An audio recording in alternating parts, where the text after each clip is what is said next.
Assalamualaikum warahmatullahi wabarakatuh. Waalaikumsalam. Alhamdulillah, alhamdulillah nasta'inuhu wa nastaghfiruh wa na'udzu billahi min shururi anfusina wa min sayyiati a'malina. May yahdihillahu fala mudilla lahu wa may yudlil fala hadiya lahu. Asyhadu an la ilaha illallah wahdahu la syarika lahu wa asyhadu anna Muhammadan abduhu wa rasuluh la nabiyya ba'dahu. Allahumma shalli wa sallim ala Muhammad wa ala alihi wa ashabihi ajma'in wa man tabi'ahum bi ihsan ila yaumil amma ba'du. Hadirin yang dirahmati Allah Subhanahu wa taala, jemaah salat tarawih yang sama-sama mencari dari Allah Subhanahu wa taala. Alhamdulillah, dengan kasih sayang Allah, dengan rahmat dan karunia Allah Subhanahu wa taala, Allah Subhanahu wa taala masih mempertemukan kita dengan bulan Ramadan. Sudah memasuki hari yang ke-7, ke-8.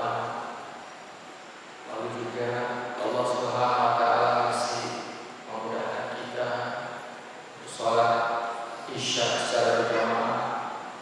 Teruskan dengan nanti insyaallah tarawih, dan kita akan sedikit sama-sama sharing dan berzakat, mengingatkan, karena mengingatkan itu sangat berguna bagi seorang yang beriman. Fadzakir fa inna dzikra tanfa'ul mu'minin. Bila peringatan, sesungguhnya peringatan itu sangat berguna bagi orang-orang yang beriman. Apa yang diingatkan? Bahwa sesungguhnya Allah Subhanahu wa taala mengirim kita ke alam dunia ini sejak dulu manusia, sejak zaman Nabi Adam sampai nanti yang sampai hari kiamat, semuanya diturunkan oleh Allah Subhanahu wa taala untuk dilihat siapa yang iman dan takwa benar kepada Allah Subhanahu wa taala. Alladzi khalaqal mauta wal hayata liyabluwakum ayyukum ahsanu amala. Lalu juga tak lupa kita akhiri dengan salam dan shalawat kepada junjungan kita Nabi besar Muhammad sallallahu alaihi wasallam. Beliau yang menunjukkan manusia ke jalan kebenaran yang lurus, yaitu agama Islam yang diridhoi oleh Allah Subhanahu wa taala. Dan semoga kelak kita semuanya mendapatkan syafaat nanti dari Rasulullah sallallahu alaihi wasallam. Amin amin ya rabbal alamin. Malam ini khusus sudah ada tema dari pengurus masjid, yaitu teknologi artificial intelligence dan tanggung jawab manusia, khususnya bagi kita yang hidup di lingkungan kampus. Karena teknologi adalah mungkin sesuatu yang tidak bisa kita hindarkan dan bagian dari kehidupan kita. Dan Islam pun juga tidak melawan teknologi. Tetapi dengan teknologi, mudah-mudahan orang bisa lebih berbuat baik, lebih bisa dekat kepada Allah Subhanahu wa taala. Dan Islam adalah bukan agama yang anti ilmu. Islam adalah agama yang sempurna, dan kesempurnaan Islam selaras dengan kemampuan ilmu pengetahuan dan bermanfaat. Allah Subhanahu wa taala berfirman, "Al-yawma akmaltu lakum dinakum wa atmamtu 'alaikum ni'mati wa raditu lakum al-Islam dinan." Pada hari ini telah aku sempurnakan untuk agama, telah aku cukupkan kepada nikmatku, dan aku ridho Islam sebagai agama bagimu. Quran surat Al-Maidah ayat 3. Kesempurnaan Islam membuat seorang muslim punya arah yang jelas, karena agama ini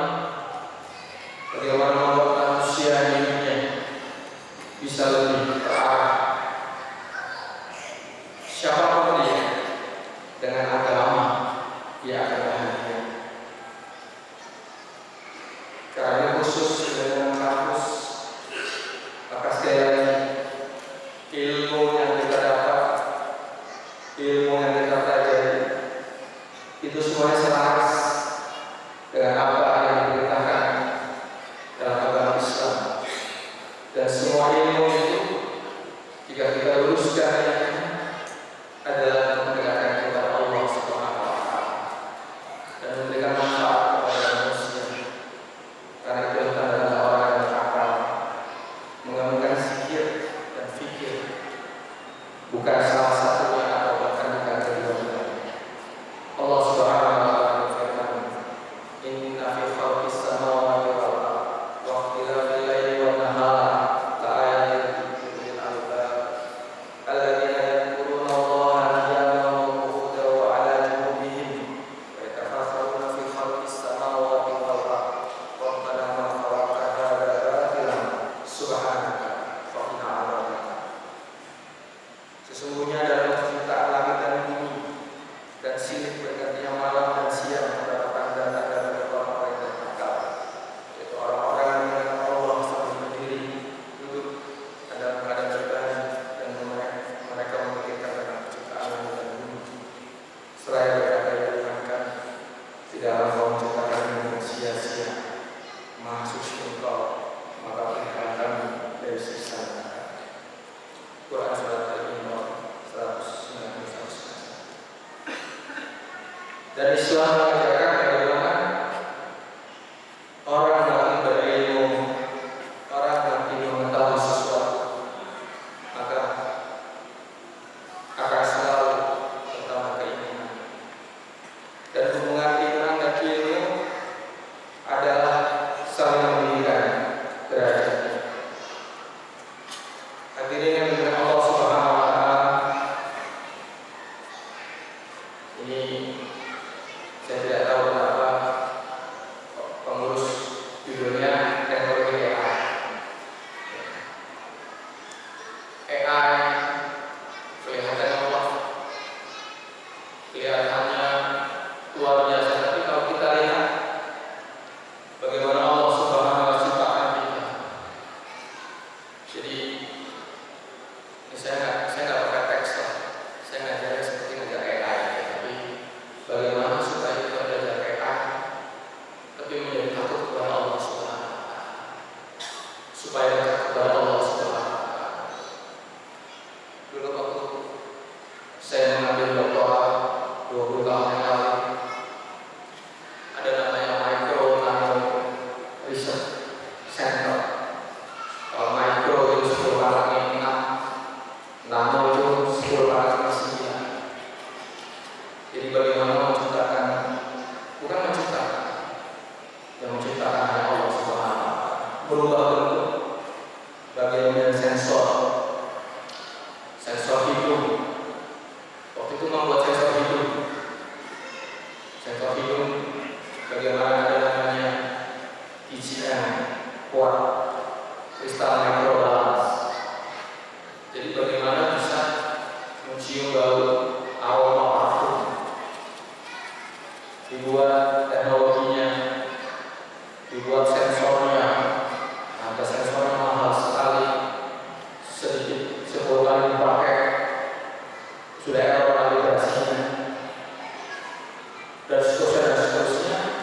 Bahkan dari membuat hidung elektronik ini saya lihat ada sekitar 1000 lebih dokter yang sudah keluar dari penelitian hidung elektronik.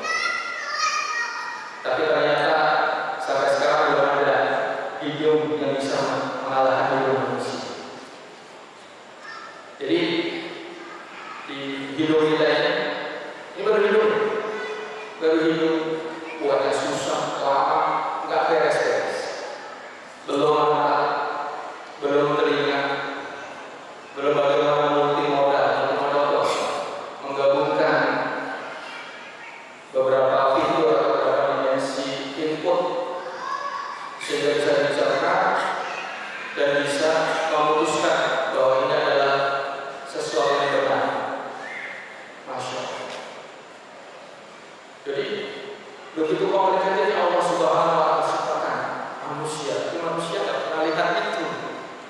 Dengan teknologi AI yang baru, geser-geser mungkin sudah kabur.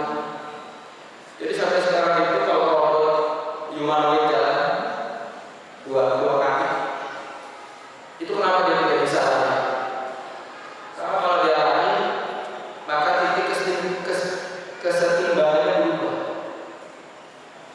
sehingga persamaan model matematik Aldo yang AI yang membacanya pun banyak yang gagal. Dan ini model. Tapi hari ini Masya Allah, manusia Allah ciptakan dengan kesetimbangan, ya, ada yang bisa berdiri pakai satu kaki, tidak goyah.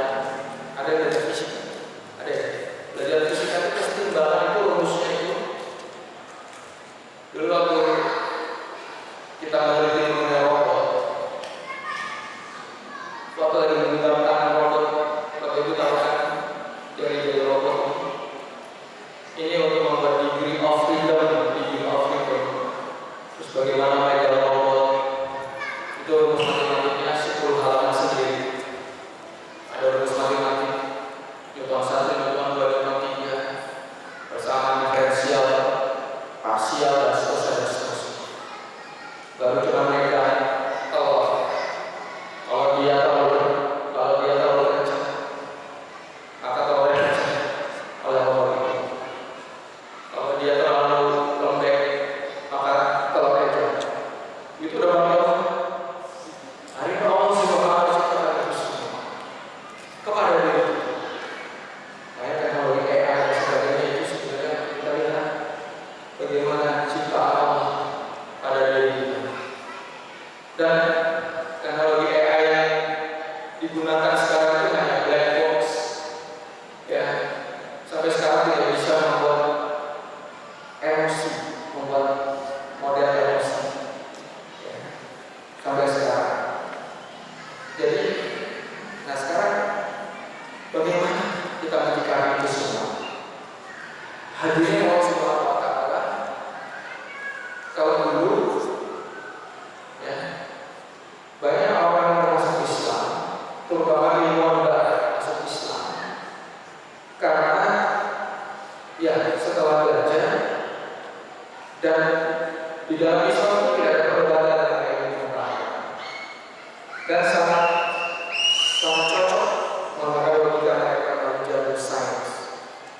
Ada dulu namanya Profesor Maurice Bucaille, dokter Perancis terkenal sekali, yang meneliti bumi Firaun, menemukan bahwa apa yang ditemukan di meja bedah itu, ya kenapa muminya itu uratnya kencang, ya? Pasti dilihat ternyata tenggelam, Firaun tenggelam. Lalu juga ada Profesor Jacques Cousteau, dia juga melihat ada namanya mungkin. Jadi indah sekali kalau kita belajar agama, kita beriman, ya, melihat sesuatu itu semuanya dinisbahkan ke Allah Subhanahu. Melihat segala sesuatu itu kita selalu bersyukur yang Allah berikan kepada kita. Jadi kembali lagi kepada Micro Nano membuat jantung buatan, membuat apa lagi? Jadi jantung buatannya itu dibuat baru 3 tahun harus diganti. Saya punya jantung ini dari 50 tahun lebih ditanam.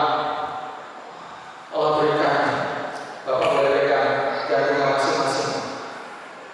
Jantung ini udah 30 tahun, 40 tahun, 50 tahun. Bahkan kalau tidur pun masih berdetak. Dan hari ini jantung itu masih Allah Subhanahu wa Ta'ala jalankan dengan kudrat dan ibadatnya. La ilaha illallah. Itu masih kita. Ya.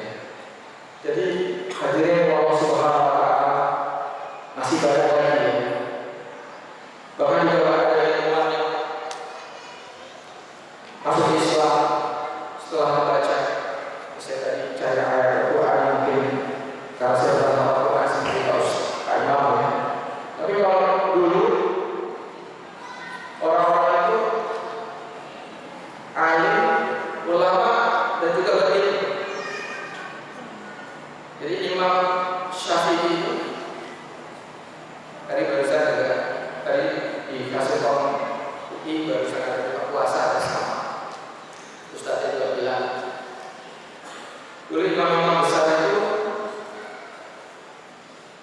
10 tahun, 15 tahun sudah hafal Quran, kalau hadis, kutub kita sudah hafal, terus sudah bisa ya ilmu yang lain, ilmu astronomi, ya, lalu ilmu biologi.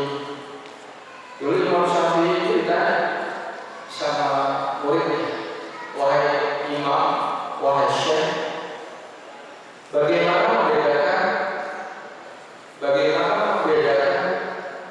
binatang itu apakah mamalia atau bukan? Ada anak biologi nggak sih? Saya anak biologi nggak tahu jawabannya. Imam Syafi'i nanti deh kalau kita saya pernah tanya di kelas, nggak bisa, nggak ngerti. Jadi gampang, karena mungkin ada yang tahu ya. Imam Syafi'i bilang, oh, kalau binatang mamalia itu yang punya dalternya itu apa? Loh, kok bisa tahu Syekh? Ya belajar lihat bagaimana Allah Subhanahu wa taala itu semua. Hadirin Allah Subhanahu wa taala, saya ingin menekankan bahwa penting bagi kita juga untuk belajar bagaimana memahami, ya. Kita mau jadi orang kaya, kita mau jadi orang miskin, kita mau jadi orang tidak berpendidikan, kita mau jadi orang berpendidikan. Jika kita beriman, kita akan bahagia, kita akan sukses. Tetapi hari ini Allah Subhanahu wa taala sudah jadikan kita kalau terpelajar di Universitas Indonesia, yang mana itu bukan saja suatu kesempatan. Saya ngomong seperti saya, kesempatan yang mana kesempatan itu akan diminta pertanggungjawaban oleh Allah Subhanahu wa taala. Ada orang yang tidak bisa masuk UI, kita yang masuk karena kita belajar dengan sungguh-sungguh. Kita yang ahli masjid, saya juga sering mengaku, saya sering tanya sama teman-teman yang aktif di Rohis, gimana nilainya? Nilai saya pas-pasan Pak. Waktu dia mulai nilai saya, Pak, saya ketemu sama Bapak di musola, hubungannya apa? Harus orang yang beriman, orang yang punya rohani yang kuat itu gak main-main dalam hidup. Dia dapat amanah, maka dia sungguh-sungguh. Kalau dia belajar, habis-habisan dia belajar. Itulah sikap orang yang beriman. Sehingga kita beriman dan kita mengerti, sehingga kita bisa menyelesaikan masalah dengan keimanan dan dengan ketakwaan. Maka itu sikap kita. Dan kan tadi diberi sikap dan tanggung jawab kita. Sekarang banyak hal-hal baru, hal-hal yang dibutuhkan kesungguhan kita. Hadirin Allah Subhanahu wa taala, mudah-mudahan ya, kita semua bisa jadikan momentum bulan Ramadan ini untuk bisa lebih baik lagi, bisa lebih amanah lagi, bisa istiqomah. Kita dari 10 hari pertama masih tajam, masih ada bagaimana kita menjaga Al-Quran kita, bagaimana kita banyak membuat amal-amal agama kita tanpa juga mengurangi tugas-tugas kita. Terakhir mungkin pada suatu ketika saya ditanya sering saya bicara sama dulu namanya, kalau di Jepang itu guru disebut sensei. Saya bertanya, Wisnu, kamu punya falsafah hidup apa? Kami orang Jepang punya falsafah hidup Bushido. Pemenang apa pecundang? Ngeri. Kalau menang senang, kalau pecundang bunuh diri. Jangan bunuh diri. Saya ditanya, apa bisa kamu di tempat saya dengan karakter apa yang kamu buat? Gak ngerti sih, kalau berartinya saya bilang begini dalam hati. Kalau Jepang punya Bushido, kita orang Islam punya jalan takwa. Jangan saya juga saya akan katakan jalan mereka dengan jalan takwa. Sehingga jadi kalau orang beriman itu orang belajar 10 jam, kita belajar 3 jam sama hasil. Karena dia konsentrasi, karena dia makannya jaga, karena dia pikirannya jaga. Ya. Nah itu adalah jawab kita. Ya, terutama misi ini untuk para mahasiswa yang masih mungkin punya semangat. Masa depan Islam, masa depan Indonesia. Ya, para mahasiswa yang lain, saya mau di tempat UI, di masjid ini untuk memberi semangat. Kita butuh orang-orang seperti ini. Mudah-mudahan dengan bulan ini, untuk bulan Ramadan ini, kita dijadikan oleh Allah Subhanahu Wa Taala jadi hamba-hamba yang diberikan Allah Subhanahu Wa Taala kekuatan untuk menjalankan agama, menjalankan amanah, sehingga hidup kita dunia akhirat, dan kita juga selalu mengutamakan aktivitas kita yang selalu bergantung kepada Allah Subhanahu Wa Taala. Ya Allah, berkahilah ilmu kami, ilmu kita semua, bersihkanlah niat kami, dan jadikanlah setiap karya kita semua dan teknologi yang kita pelajari dan kami bangun sebagai jalan ibadah untuk dekat kepadamu, untuk bagaimana selalu menjadi